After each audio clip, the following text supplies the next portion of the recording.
Saudara, langkah para caleg untuk melenggang menjadi wakil rakyat ternyata belum usai. Masih menempuh jalan panjang. Gaduh dugaan kecurangan mewarnai proses penghitungan suara masih berlangsung di KPU. Rasa was-was terjegal masuk Senayan di injury time pun menghantui para caleg. Tak heran, caleg kini mati-matian bahkan sampai adu urat demi menjaga perolehan suaranya. Karena satu suara begitu berharga untuk memperoleh kursi wakil rakyat.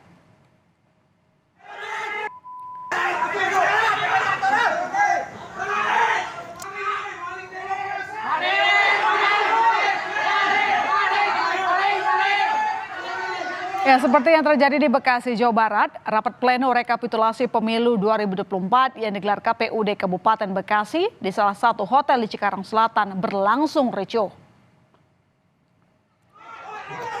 Ya, pendukung dua caleg menggeruduk lokasi rekapitulasi dan meminta penghitungan suara dihentikan. Masa menduga ada kecurangan dan dugaan penggelembungan suara yang merugikan calon anggota legislatif di dua partai yang berbeda. Polisi dan TNI sampai turun tangan untuk mengamankan sejumlah orang yang memicu kericuhan.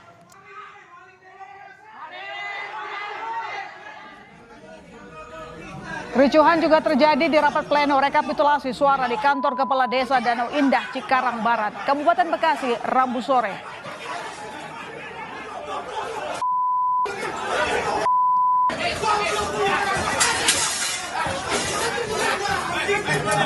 Kericuhan ini dipicu saat salah satu saksi dari partai politik protes karena menduga ada kecurangan yang menggelembungkan suara salah satu caleg. Ternyata aksi protes ini memancing emosi dari saksi caleg lain. Kericuhan pun terjadi sampai-sampai rapat pleno rekapitulasi suara di Cikarang ini harus dihentikan sementara.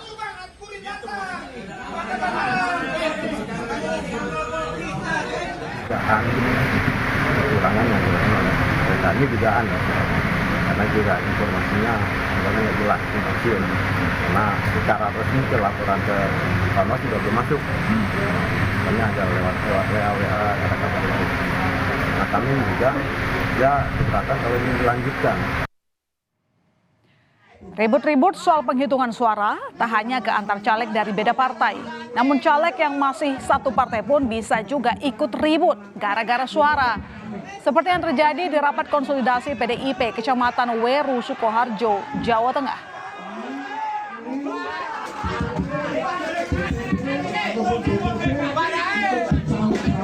Konsolidasi ini berakhir ricuh, pemicunya gara-gara kebijakan partai yang akan menggeser salah satu caleg peraih suara tertinggi dengan caleg yang perolehan suaranya jauh di bawahnya.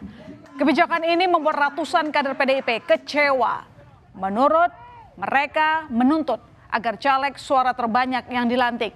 Bila tuntutan ini tidak dipenuhi, para kader akan mendatangi kantor DPC PDIP dan akan mengundurkan diri secara massal.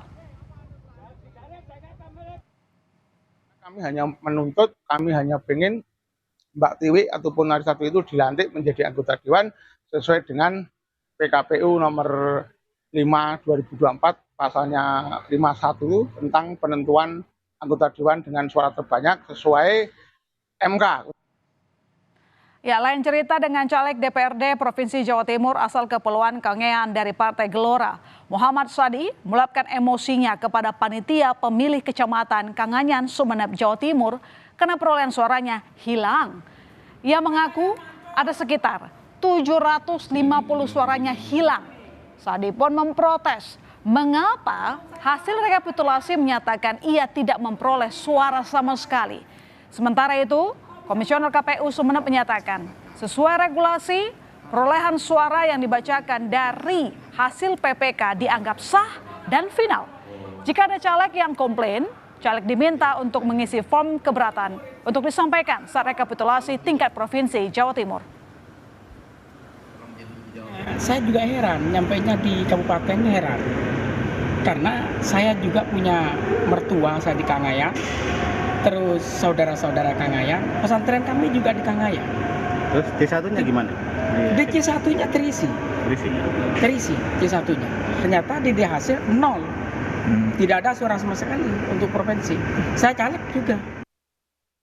Tidak apabila ada keberatan yang sudah selesai di tingkat kecamatan, itu tidak bisa diajukan kembali di tingkatan berikutnya. Karena luapan emosi kekecewaan dari para caleg dan juga massa pendukung yang tak terbendung, tak jarang sejumlah petugas jadi korban kemarahan. Seperti yang dialami Ketua PPK Kecamatan Gane Barat Utara, Halmahera Selatan. Ia jadi korban pemukulan dari salah satu saksi dari paslon Prabowo Gibran untuk wilayah Halmahera Selatan. Diduga pelaku tak puas dengan penjelasan korban soal dugaan pengurangan suara pada pasangan Prabowo Gibran. Pelaku yang menyimpan dendam lantas menyerang korban saat rapat pleno rekapitulasi. Akibatnya korban mengalami luka memar di kepala. Itu ada data yang berbeda. Maka kalau saya mana yang benar pasti nanti bisa diketahui dari data itu, sehingga itu ada penyelesaian. Tidak boleh misalnya menggunakan kekerasan untuk melakukan hal-hal yang di luar substansi ya. Jadi itu harus kita jaga bersama. Fenomena calo suara ternyata tak pernah absen di setiap pemilu. Seperti yang ditemukan seorang caleg DPRD Provinsi Jawa Timur yang melaporkan anggota PPK di Kabupaten Sumeneb, Jawa Timur karena diduga menjadi calo perolehan suara untuk caleg. Caleg ini mengaku ditawari oleh calo untuk memenangkan suaranya. Dengan harga untuk satu suara caleg dihargai Rp25.000. Ahmad Suhaimi, caleg DPRD Provinsi Jawa Timur dari Partai Demokrat, melaporkan seorang oknum PPK Gulug-Gulug ke Bawaslu Kabupaten Sumeneb. Ia mengungkap modus pelaku yaitu menawarkan tarif Rp25.000 untuk satu suara di tingkat DPRD Provinsi. Saat melapor ke Bawaslu, korban melampirkan bukti pesan dengan oknum PPK dan siap diaudit forensik untuk membuktikan keterlibatan oknum PPK ini. Saya juga melaporkan oknum DPK di Gulug-Gulug yang secara aktif menawarkan jasa jual beli suara. Bukti-bukti apa yang sempat dilampirkan? Bukti cat. Oh, cat WA. Katakan angkanya per suara 25.000 kalau mengacu 2019 2019. Saya selaku caleg di provinsi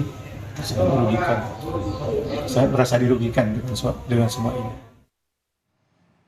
Sungguh menguras emosi.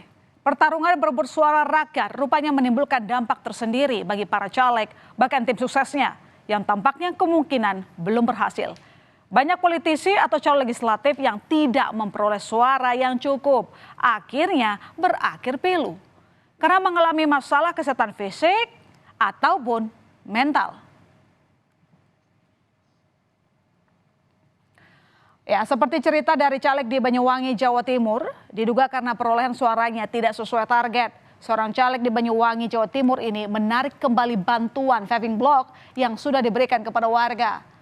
Penarikan ini dilakukan sehari setelah pencoblosan. Padahal tadinya paving block ini akan dipasang di jalan perkampungan yang rusak.